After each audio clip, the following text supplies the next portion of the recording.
of celebration, I want to ask you all to look back upon your high school experience and try to sum it up in one word.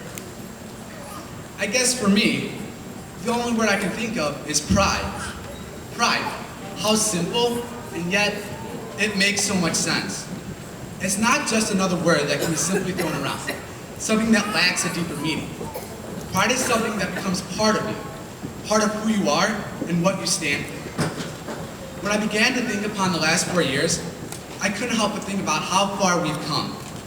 We first set out on our journey as individuals, struggling to find ourselves in the vastness of high school. Through both the good and the bad, we've made it to this day, graduation. However, we have not arrived as individuals. Rather, we are here today, together, the graduating class of 2008. No matter what has happened through our 4 years together, the one thing that has kept us together is pride. Not just pride in our school, but pride in ourselves and what we have accomplished. We have proven to each other time and time again that we are one of the best classes that have come through Fenton. We showed that we could rise to the challenge that Mr. Becker and Mr. Layden presented to us during homecoming. We took our class pride and transformed it into something the whole school could rally around. Our collective pride helped transform the homecoming activities into an event that Fenton administrators and students alike could be proud of. I remember marching into the field house, an army of black shirts, bulging at the seams with enough school spirit and energy to fill 2 football stadiums. I knew at that moment that we were united. We had become the class of 2008. But our pride didn't stop there. Now, as I recall, a certain girls' powder puff team composed of the roughest, toughest girls this side of the went undefeated for one of the few times in Fenton powder puff history. That night, we came together for a common cause. We were no longer class united, class divided.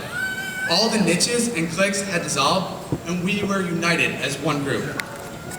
I stand here before you, a student, a friend, a member of the class of 2008.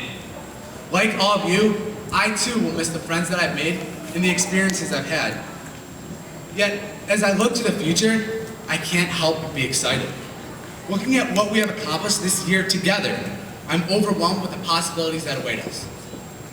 Franklin D. Roosevelt once said, "The only limit to our realization of tomorrow will be our doubts of today." Now, this is a fine quote from FDR, but I'd like to try a different one. This quote reads, "And while the occasion for which we have gathered is but a footnote in the pages of our lives, let it be known that the works and deeds of this class, 351 strong, will be written about in texts and encyclopedias." Now, I would love to take credit for these words of inspiration, but I can't. These words aren't from a Nobel Prize winner, or even a president. These words are the inspiration of a fellow classmate of ours, Mansour Ahmed.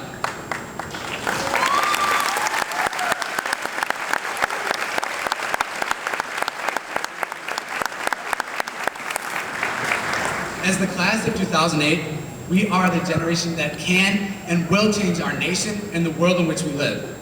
We can only do this, however, if we have pride. Be proud of who you are and what you have accomplished. The pride that we have developed here at Fenton should not be easily forgotten. Rather, I challenge each one of you here today to carry that pride with you as you move on, never forgetting what brought us together, and never forgetting what made us what we are here today. Be proud, class of 2008. I know I am.